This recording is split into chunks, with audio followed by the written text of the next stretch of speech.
और कलकत्ता हाईकोर्ट ने संदेश खाली के मामले पर ममता सरकार को जबरदस्त फटकार लगा दी है। हाईकोर्ट ने याचिकाओं पर सुनवाई करते हुए पश्चिम बंगाल सरकार की जमकर खिंचाई की है और ये कह दिया है कि अगर संदेश खाली में मिली शिकायतों के बारे में 1% भी सच्चाई है तो ये बहुत ज्यादा शर्मनाक है। टीएमसी नेता शाहजहां शेख के स्थानीय महिलाओं के खिलाफ यौन उत्पीड़न और भूमि कब्जा, जबरदस्ती वसूली, यौन अपराधों की जांच की मांग करने वाली याचिकाओं पर हाईकोर्ट में सुनवाई हुई और कोर्ट ने नसीहत देते हुए कहा कि संदेश खाली मामले में जिला प्रशासन और बंगाल सरकार को नैतिक जिम्मेदारी लेनी चाहिए। इस मामले में कलकत्ता हाईकोर्ट ने अपना फैसला सुरक्षित रख लिया है। ये बड़ी खबर आपको बता रहे हैं। शाहजहां शेख, जिस पर इससे पहले संदेश खाली को लेकर कई सारे संगीन आरोप लगते रहे हैं और सबसे बड़ा आरोप ये कि वहां पर महिलाओं के साथ यौन उत्पीड़न किया गया। अब इस मामले को लेकर कोर्ट ने बहुत जबरदस्त फटकार लगाई है सरकार को और ये कहा कि अगर इस पूरे मामले में 1% की भी सच्चाई है तो ये बहुत शर्मनाक है वहां की सरकार के लिए भी और जिला प्रशासन के लिए भी। और ये भी कहा गया, नसीहत दी है बाकायदा कोर्ट की तरफ से कि इस मामले को लेकर गंभीरता दिखाई जाए। अब आपको ये भी बता दें कि ये वो तमाम याचिकाएं थी जो संदेश खाली में शाहजहां शेख के खिलाफ लगाई गई थी कलकत्ता हाईकोर्ट में और इसी पर सुनवाई करते हुए हाईकोर्ट ने अपने फैसले को भी सुरक्षित रख लिया है। कलकत्ता हाईकोर्ट ने संदेश खाली के मामले पर सबसे बड़ी बात यह रही कि ममता सरकार को जबरदस्त फटकार लगाई है। ये तमाम वो याचिकाएं थी जिन पर सुनवाई हुई, जमकर खिंचाई की गई और ये कहा कि अगर संदेश खाली में शिकायतें जो मेरी 1% सच्चाई है तो ये 100% शर्मनाक।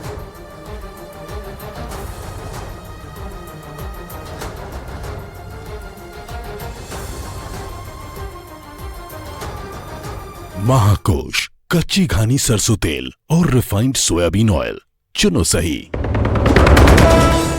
कांग्रेस अध्यक्ष मल्लिकार्जुन खड़गे और राहुल आज 2024 लोकसभा चुनाव के लिए पार्टी का घोषणा पत्र करेंगे जारी। 5 न्याय और 25 गारंटी पर आधारित होगा घोषणा पत्र। राजस्थान के रण में आज हुंकार भरेंगे पीएम मोदी। बीजेपी के गढ़ चूरू से करेंगे लोकसभा चुनाव प्रचार अभियान की शुरुआत। विजय शंखनाद रैली को करेंगे संबोधित।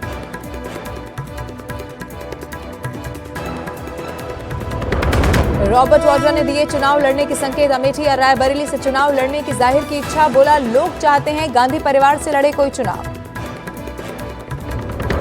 न्यूज 18 इंडिया से खास बातचीत में आप नेता संजय सिंह का बड़ा दावा, जेल से जल्द बाहर आएंगे अरविंद केजरीवाल। बोले, सुनीता केजरीवाल की भूमिका पर अरविंद लेंगे फैसला। निश्चित रूप से छूटेंगे, ताले टूटेंगे।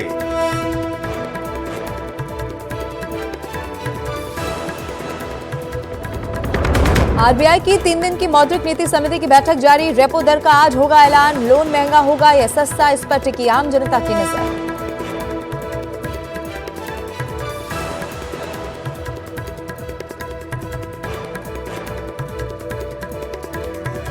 महाकोश, कच्ची घानी सरसों तेल और रिफाइंड सोयाबीन ऑयल, चुनो सही।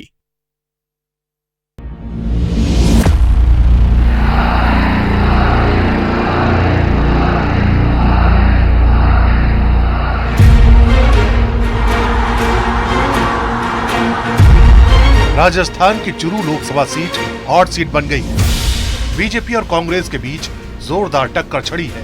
बीजेपी के दबदबे वाली इस सीट पर इस बार कांग्रेस का पंजा पड़ता दिख रहा है।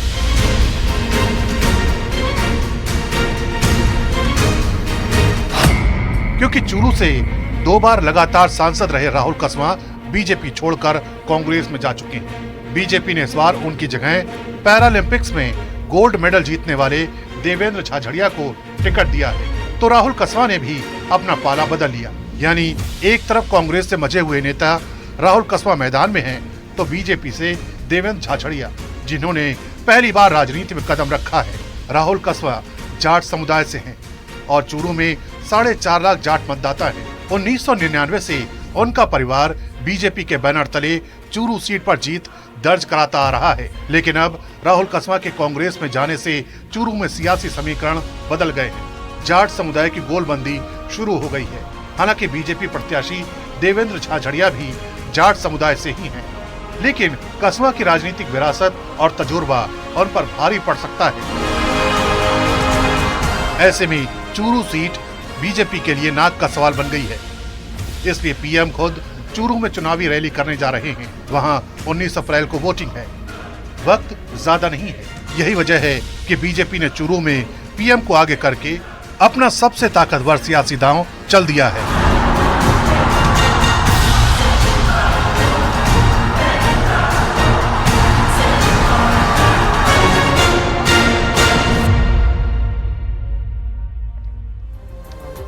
तो देखिए, चूरू यहाँ पर बेहद हॉट सीट बनी हुई है, लेकिन राजस्थान की चूरू लोकसभा सीट इसलिए हॉट सीट बनी है क्योंकि बीजेपी और कांग्रेस के बीच यहाँ पर जोरदार टक्कर है। अब ग्राफिकली आपको समझाने की कोशिश करते हैं कि चूरू आखिर इस बार ये हॉट सीट क्यों बनी है। क्योंकि चूरू से 2 बार जो सांसद रहे हैं राहुल कसबा, वो कांग्रेस में शामिल हो गए। इन्हें टिकट नहीं मिला तो इन्होंने नाराजगी जताई और कांग्रेस का दामन थाम लिया।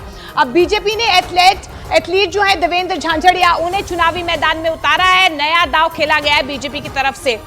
तो आपको बता दें कि लगातार जो है अब यहाँ पर जो सियासी घमासान है वो कांग्रेस और बीजेपी के बीच में इसलिए ज्यादा हो गया है क्योंकि कांग्रेस ने अब यहाँ से राहुल कसबा को ही चुनावी मैदान में उतारा है। चूरू में 4.5 लाख जाट मतदाता है। जाट मतदाताओं का यहाँ पर सबसे ज्यादा दबदबा माना जाता है और ऐसे में राहुल कसबा और देवेंद्र झाझड़िया के बीच यहाँ पर सीधी टक्कर मानी जा रही है और दोनों ही जाट समुदाय से हैं। 1999 से कसबा परिवार बीजेपी से जुड़ा रहा है और यही वजह है कि बीजेपी का गढ़ इसे माना जाता है और 25 साल से बीजेपी यहां से लगातार जीतती आई है।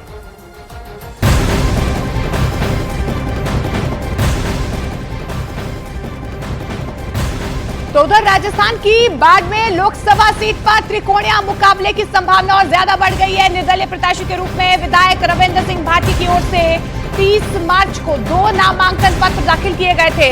इसके बाद भाटी ने गुरुवार को भी नामांकन दाखिल किया है। बाड़मेर से निर्दलीय प्रत्याशी रविंद्र सिंह भाटी की नामांकन रैली में जन सैलाब देखने को मिला। भाटी के समर्थक ऊंटों के काफिले पर पहुंचे थे। इस बीच नाम वापस लेने की अटकलों के बीच भाटी ने न्यूज 18 इंडिया से कहा कि वो किसी भी कीमत पर अपना नाम वापस नहीं लेंगे। तो रविंद्र सिंह भाटी ने अब बतौर निर्दलीय यहां पर नामांकन भरा है और आप तस्वीरें देख पा रहे हैं कि किस तरीके से बड़ी तादाद में उनके समर्थन में ऊंटों में बैठकर जो लोग हैं यहां पर पहुंचे हुए हैं।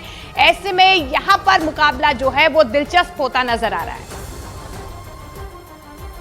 बीजेपी ने आपसे कोशिश भी की, आप तो हवाई जहाज में मुख्यमंत्री के साथ सफर भी किया, क्या बात हुई थी? देखो साहब, चर्चा और दौर तो हमेशा रहा करें, संवाद हमेशा जारी रहना चाहिए। कई बार मैं उन्होंने कहूँ भी कि साहब हमारी जनता है वो जो आदेश दे है, हमारा वो पिता तुल्य बुजुर्ग छत्तीसी कौम रा लोग वो जो आदेश दे है उन्हें आदेश की पालना करनी पड़े। और मैं उन्हें आदेश की पालना करी है। उन्हें कहूँ कि मजबूती में चुनाव लड़ो, तो मैं चुनाव लड़ने वास्ते आया।